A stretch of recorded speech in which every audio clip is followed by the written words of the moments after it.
What a gorgeous day.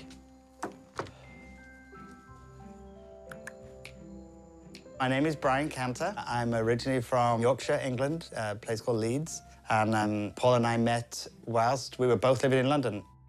Breakfast! Well, maybe you should put placemats, yeah? Nice place. Wipe your feet. My name is Paul Labrecque. I was born in Lawrence, Massachusetts, 1961, and I always wanted to be a hairdresser.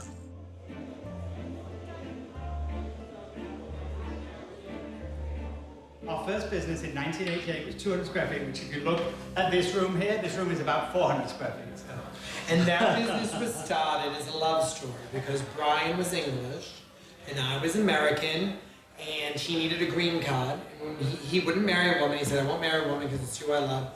And we went to see the lawyer. How could he get a green card?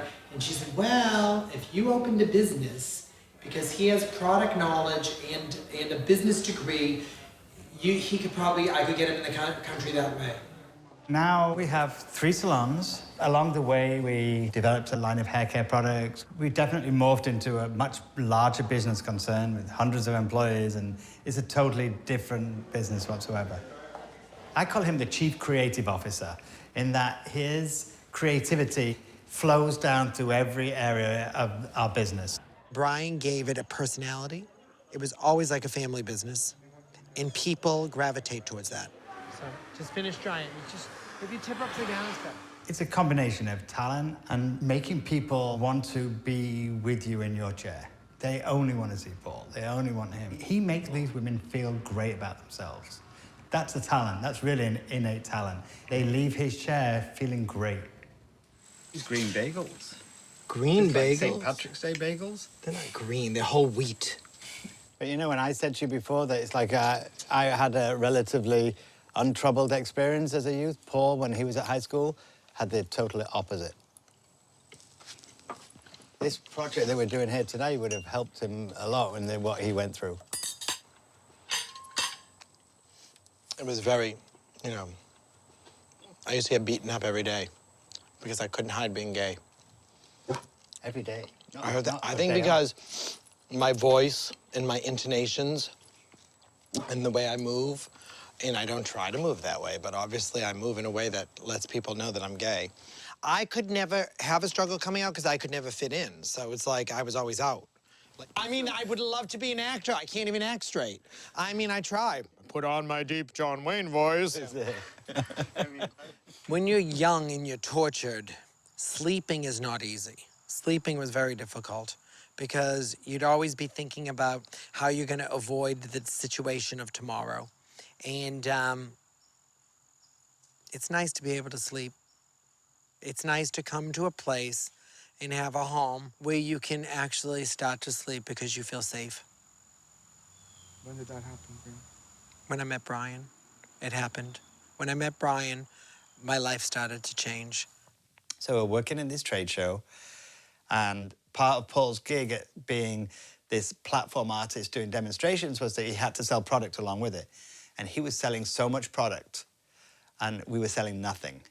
And I went over to him and said, I need to learn from you. How are you selling? What are you doing? I need to learn something from you. So I said, maybe we could, grab a bite to eat when we're at lunchtime and we can go. So I was very hesitant to date Brian because I was leaving England. And I'd be traveling back to the United States, and I thought, well, this isn't going to work out. it's like, listen, you were just a fling for me. And I'm walking away, and I'm like, I said to him, you just broke my heart. And I walked away. And then maybe after like a minute or two, I heard him, stop, stop, stop. I made a mistake. We should, let's see what happens. That was it. He wakes up every day and says, I love you so much. Now, for 25 years, I mean, you don't know me very well, but there are some days where I'm a little witchy. So for somebody to say, like, I love you when you're witchy, I mean... We just grew together. We met when we were kids, and we've always enjoyed being with each other. We get a kick out of each other, we both laugh, and we have a good time. My overriding goal is really simply to stop working as soon as we can and be together and travel and do all the things that we like to do. At a point in our lives, we separated. I had been unfaithful. I fully accepted you know, my transgressions and realized that I had broken Paul's trust immensely. It was not the relationship, it was me. Paul didn't do anything wrong. After 6 months of just staying, after I found out, I told him that I had to live away from him for a year. He said, what can I do to win you back? And I said, there's only one thing you can do. You have to go into therapy, and then we have to see a therapist together. And you have to be able to answer this question for me. Why, if you loved me so much, you would risk everything that we have, a business, 2 homes, a love, a dog. Why would you risk that all for a stranger?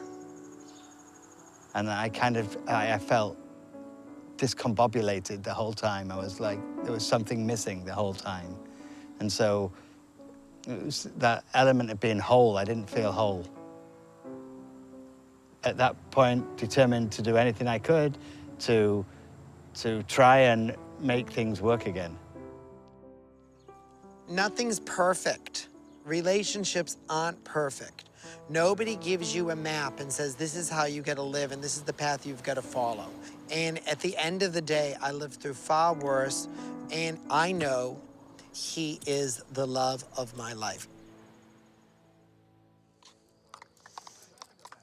I was raised on a tradition of like Sunday dinners. This is like the tradition continues. We always have friends for dinner. So Paul and Brian send the save the date card out for their anniversary in what, March? And then the New York legislature passes the gay rights marriage law and makes it effective the day they're having their anniversary party. Now, if that's not meant to be, I don't know what's meant to be. No. We wanted to take advantage of the change in the law, which took place on that very evening. We had a friend who was a judge, so we decided to do it that night. For 25 years, you have been my best friend. With great joy, I have made you happy. With deep remorse, I have made you sad. Through all of this, I have never faltered in believing with all my heart there is only you in my life. I promise you all the joy I am capable of giving, all my strength to share life's sorrows, all my material possessions, for they mean nothing to me without you. I love you to the moon and back. Again, and my greatest fear is to live in a world without you in it. So I ask you to have me as you have had me for 25 years, till the end of my life and to my soul's eternity. Say only yes, and I am yours.